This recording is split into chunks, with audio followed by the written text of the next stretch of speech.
Fidel Castro is one of the most recognizable world politicians of the 20th century. A permanent people's leader, a legendary comandante. He led Cuba for half a century. Much is known about him, but some facts of his biography have only recently become available. Castro's public image was an elaborate myth, not reality. He always appeared to people as a man of the people in a military uniform living in a fisherman's hut. Castro claimed to earn only about $40 a month. In fact, his fortune was estimated at $500 million and he was on the Forbes list of the world's richest politicians. Fidel Alejandro Castro Ruz was born on the 13th of August 1926 in Biran, Oriente, Cuba, the son of Lina Ruz González and Ángel Castro. His father, originally from Spain, owned a plantation and through hard work became rich in the sugar trade. Fidel had two brothers, Ramon and Raúl, and three sisters, Angela, Juanita and Emma. From the age of 6, Fidel Castro was educated at a Jesuit college. He loved sports from an early age and was voted the school's best athlete in 1944. At school he was characterized as a determined and vain boy. He was constantly involved in fights, walked around with a gun and still managed to do well in school. After a brilliant college graduation,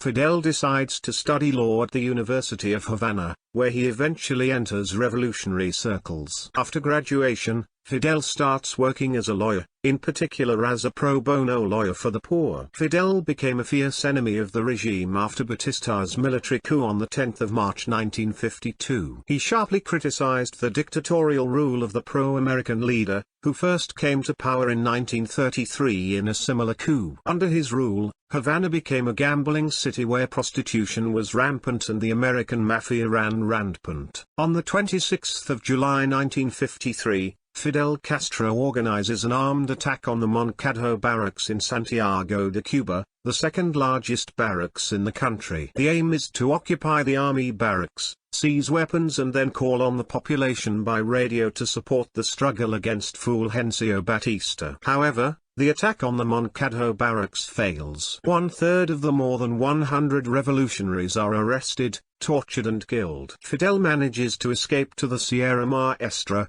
a mountainous region in southeastern Cuba. A few days later, however, he is arrested there and sentenced to 15 years in prison. "History will acquit me," Fidel said in his final speech at his trial. On the 15th of May 1955, thanks to popular support, he was released under an amnesty. Shortly after his release, Fidel announces the creation of the 26th of July movement. Together with his younger brother Raúl, he leaves for Mexico to train guerrillas there with other Cuban emigrants. In Mexico, Fidel meets Argentine physician Ernesto Che Guevara, who joins the Cuban freedom fighters. On the 25th of November 1956, 82 revolutionaries are ferried to Cuba on the ship Granma. Upon arrival in Cuba, they were ambushed. Most of the revolutionaries were killed or captured. Only 12 of the 82 managed to escape. Among them were the Castro brothers and Che Guevara, who hid in the Sierra Maestra and from there continued the struggle against Batista. The Cuban peasants supported the revolutionaries and joined the movement on the 26th of July, which was replenished by a large force of about 800 men. Despite the numerical superiority of the enemy, the revolutionaries were able to win several impressive victories. This was also partly due to the fact that Batista soldiers surrendered or deserted en masse. In 1959,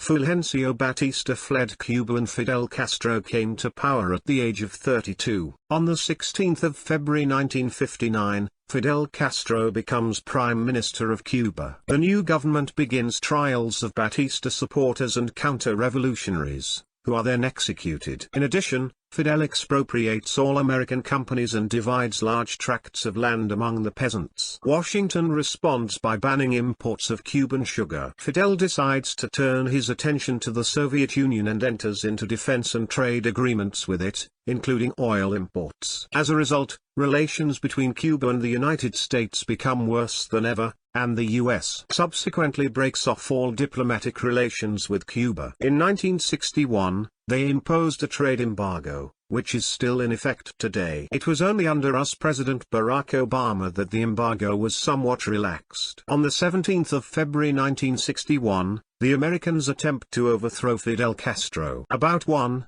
400 Cuban emigrants, backed by the CIA, launch an attack in Bahia de Cochinos, or Bay of Pigs, south of Havana. The Americans thus attempt to unleash a popular uprising. But their attempt fails, the paratroopers suffer a heavy defeat, and many Cubans rally to support Fidel, their hero of the revolution. Afterwards, Castro officially declares that the Cuban Revolution is socialist in nature. A year later, in October 1962, the United States learns that the Soviet Union is secretly building missile bases in Cuba. The Americans, led by President Kennedy, see this as a threat and decide on a military blockade of the island. Tensions are so high that the Cuban Missile Crisis almost turns into a nuclear catastrophe. However, Khrushchev withdraws Soviet missiles from Cuba at the last minute in response to the withdrawal of American missiles from Turkey, thus preventing a nuclear war. With Moscow's help, Fidel, who became president of the Cuban Council of State in 1976, launched a major project to eliminate illiteracy. As a result, 99% of the Cuban population, even today,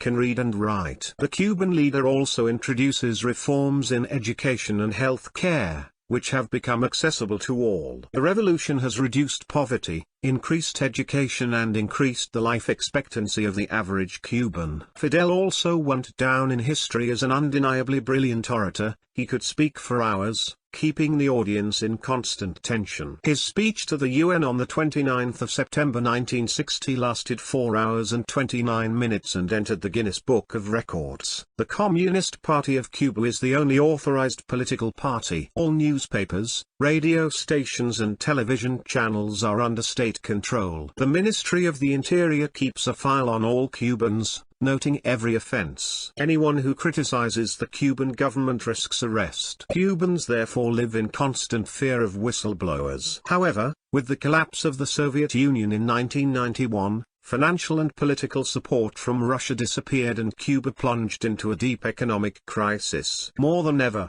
the island suffers from the United States trade embargo. Fuel is scarce, electricity is regularly lost, and shop shelves are nearly empty. Many Cubans are fleeing to the USA. Due to a severe intestinal hemorrhage in 2006, Fidel temporarily handed over power to his brother Raúl. For months, little information was reported about the Cuban leader's health, leading to various speculations. When Fidel failed to show up for his 80th birthday celebrations, rumors circulated that he was dying. On the 18th of February 2008, 81-year-old Fidel announced that he was stepping down from power because of his health. A few days later, Raúl Castro took over the country. On the 25th of November 2016, Fidel passed away. His brother Raúl announced on state television, "I am here to inform our people, our friends in America and the world that today, the 25th of November 2016 at 22:29, the commander-in-chief of the Cuban Revolution, Fidel Castro Ruz, passed away."